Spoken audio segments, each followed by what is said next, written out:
Hello, and welcome, fine people of the internet. This is your captain speaking. Just kidding, it is I, Lefie. And I'm about to show you a tour of my van build, so buckle up. Literally, because that's where we're going to start. We're going to start in the front seat. There's not much build that really went on up here, except for the addition of a magnetic phone holder, a USB port, and these hardy seat covers. When deciding on the layout, I didn't want to have to get out of the van in order to get from the front seat to the back. I wanted to be able to park, hop up on the seat completely without any semblance of grace, and struggle my way into the back area, so putting some seat covers on was just an extra way to keep things easily cleanable. This is also why there's no overhead storage in the front area too. I needed the headspace in order to do this maneuver. Right now, I keep the front windshield sun guard up on this little shelf thing. The ability to move to the back without going outside has come in handy when it's raining out and also when it's either late at night or early in the morning and you'd rather not call attention to yourself or annoy anyone around by opening and closing a bunch of doors. I'd say it's also for safety. I can go from sleeping in the back to driving away from any location in less than a minute if necessary. Once you are successfully in the back area, the biggest piece of furniture is the couch bed. This is it in its most collapsed form, but by first moving up the driver's seat a little bit and then unhooking both sides of the bed and untying the back top cushion, you can extend the depth of this couch for easier lounging, or you could pull it out entirely to make a twin-size mattress. And under the bed are 4 storage bins meant to be used as removable drawers. The fact that these are removable makes them easier to clean, easier to rearrange your stuff, and easier to pack up in the first place. I like to designate them for different uses, with the kitchen and the bed stuff in the back area and the tools and clothes up front. I had to glue felt under the bins so they wouldn't scrape up the linoleum floor, but now they slide around a bit too much, and there was extra space in the front half, so I actually shoved my drill bag between the bins and added this bungee so that they wouldn't slide out.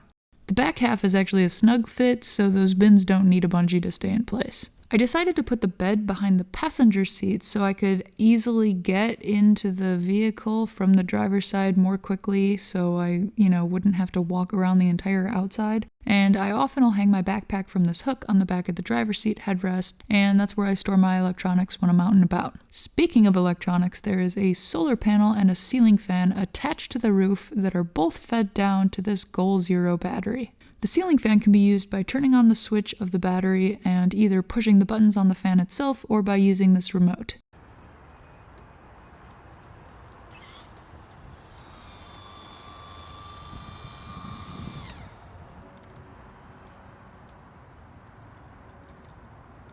Besides the fan, this battery is really just used for charging my laptop and other small electronics. I do have a couple of lights, though they are just battery-powered touch lights.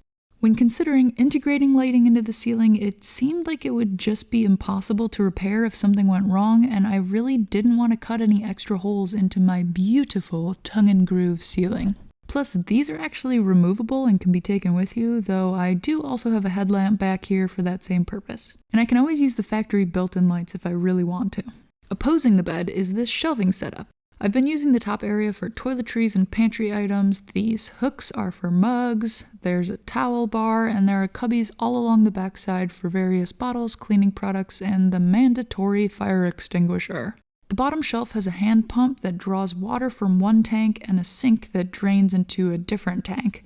There's a perfect amount of space under the sink to house my 2-burner stove, which I only use outside of the van because fire scares me. Remember the mandatory fire extinguisher? And on the other side of the shelf is the battery, of course, and some extra space for odds and ends, and there's a beach towel there right now. These compartments are all fairly empty at the moment because I do use this van for day-to-day driving, and keeping it empty means that it's quieter and slightly lighter, and also there's less things for people to steal if they are so tempted. I actually first thought that I was going to close in all of the underbed storage and shelving with cabinet doors, but I reconsidered when I thought of the unnecessary weight that this would add. It could always be done in the future, but for now I'm happy with leaving it all open like this. Though there is one area that is entirely closed off, and that is this hidden back storage that I like to call the garage. It is meant to be inconspicuous and overlooked, so I didn't feel the need to make it look really pretty, and I didn't really want it to be easy to get into. So you actually need to unscrew this top part in order to open it up. Right now it's full of more long-term storage stuff, wiper fluid, a snow scraper and whatnot, but it could also be used for hiding valuables or mini folding chairs if you have those. This fold-down portion can actually be used as a side table at a campsite if a picnic table isn't provided. All you have to do is attach these legs to the corners. It could definitely be made more structurally sound, but I didn't want to add more weight or spend more time or money on a feature that I don't plan on using very often.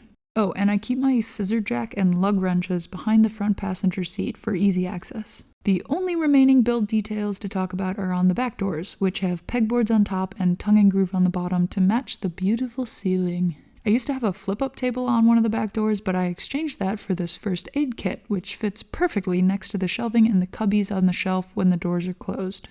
And the pegboard hooks up on top are all screwed in, so nothing will come flying off when I'm driving around. Of course, because I don't know if I've ever told you this, but I am scared of fires, so there is a mandatory combination carbon monoxide detector / fire alarm on the back door. If you're interested in seeing how I prepared the van through the insulation process, fan installation, and more, or if you're interested in hearing why I chose this 2012 Ford Transit Connect in the first place, I will link a few of my past van videos in the description below. I didn't actually film myself building this last stretch because it's honestly a lot of work. I do have some photos that I can throw up on the screen now, and I also have some photos of my camping trip that I took in Maine last week that shows the van off in use a little bit. So that's it. The van's name is Lump. She's named after a song by the band, the President of the United States of America. I do not have costs on this. I'm sure that you could kind of add it up if you just look around. It's not that much stuff inside here, but I think that time and effort and like physical labor were really the things that felt the most substantial in terms of cost with this build. I definitely came to this already with some knowledge of and experience with building stuff, plus I already own many of the power tools and I had access to a wood shop for the first half of the build, so if you're trying to think about how you're going to do this for yourself and you're looking at what I did, that's all stuff to keep in mind. Anyways, I hope that was a satisfactory conclusion to the van saga on this channel. Let me know if you have any questions below. I could make a follow-up video if necessary. But otherwise, I hope you have a lovely week. Till next time.